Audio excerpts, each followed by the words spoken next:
Oh, hello again. Greetings, invaders. My name is Scott, and welcome to Book Invasion. This is episode 2 of On the Road Reviews.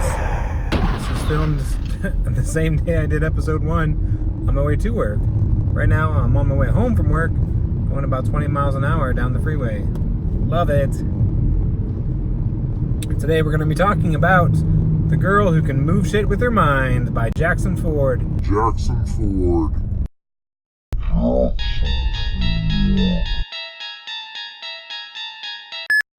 I have requested an audiobook of this from the publisher Orbitz. Orbitz is awesome, and I saw the title of this book, and I said, boom, is that my mood? That's my mood. Whatever. So this book was it's a sci-fi, but not that deep of a sci-fi. It takes place in present day. Everybody's in the same world we all live in, but there's a girl who can move blank with her mind.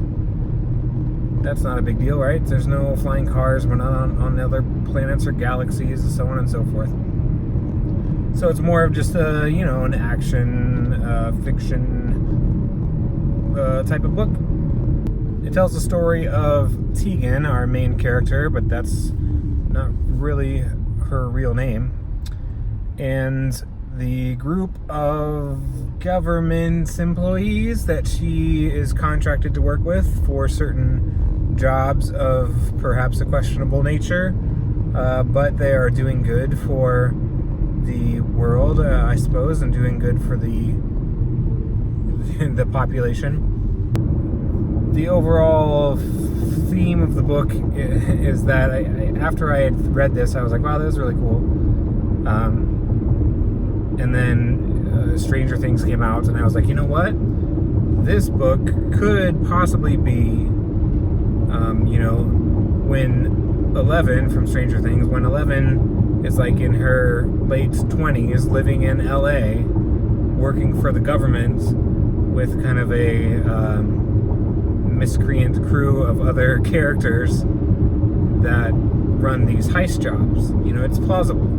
But, she can't move any living thing. She can only move inanimate objects. So let's take Eleven from Stranger Things, put her in the future in Los Angeles, have her working for like this secret government company. She doesn't know who her family is. She was raised in a lab, and she has these powers, and she thinks she's the only one with these powers. So they put her on jobs, but then certain things are uncovered, layers are peeled back, and it gets kind of a grander scale that there are things that she still doesn't know about her own self, her history, her story. And there's an alternate character in this book who is there only to seek his real life. Like, he was orphaned, and I think he wants to find his family.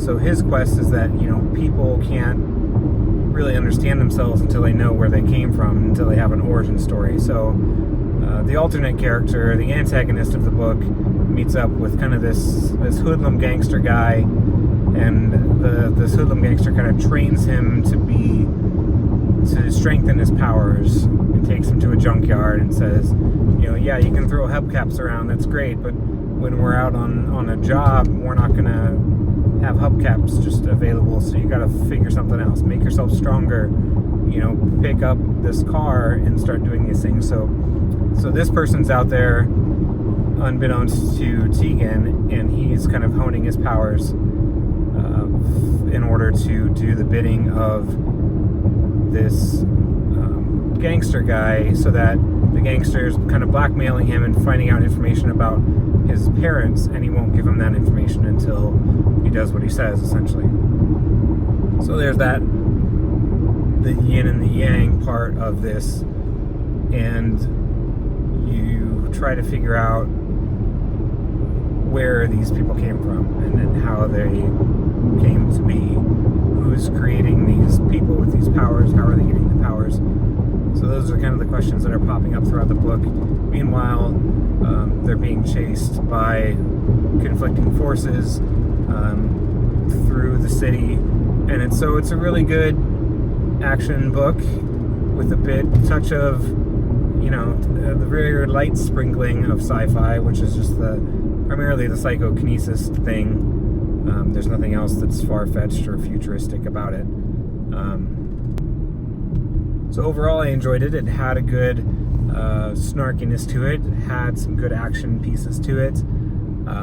There were definitely a good mystery feeling to it all. Like, where did these powers come from? Are there others with these powers? Where are these other pieces of the puzzle, and how are they going to fit into this big story? And then kind of by the end, you kind of get a glimpse of what's happening, and it kind of leaves you open-ended to possible other stories. I mean, there's definitely more pieces to it that can be explored, but this primarily focuses on Tegan's story.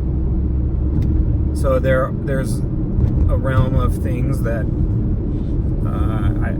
I don't know at this point if there are other books in the series that are planned, but it would definitely fit to build this out to be kind of a series, and then have some kind of grandiose battle at the end. But it's just kind of like real world people given powers, put into a real world situation, and then ready, set, action. So that was The Girl Who Can Move Shit With Her Mind by Jackson Ford. It's kind of a good read, entertaining. It kind of puts a different spin on the 11 from Stranger Things phenomenon. 20 years later, what would life be like for her? So maybe that can give you a little insight into that. So it was enjoyable. Check it out. Thanks for watching, everybody. Let me know if you've read it. Let me know what you think. And I will see you next time I'm stuck in traffic. Thanks for watching, everybody. See you later.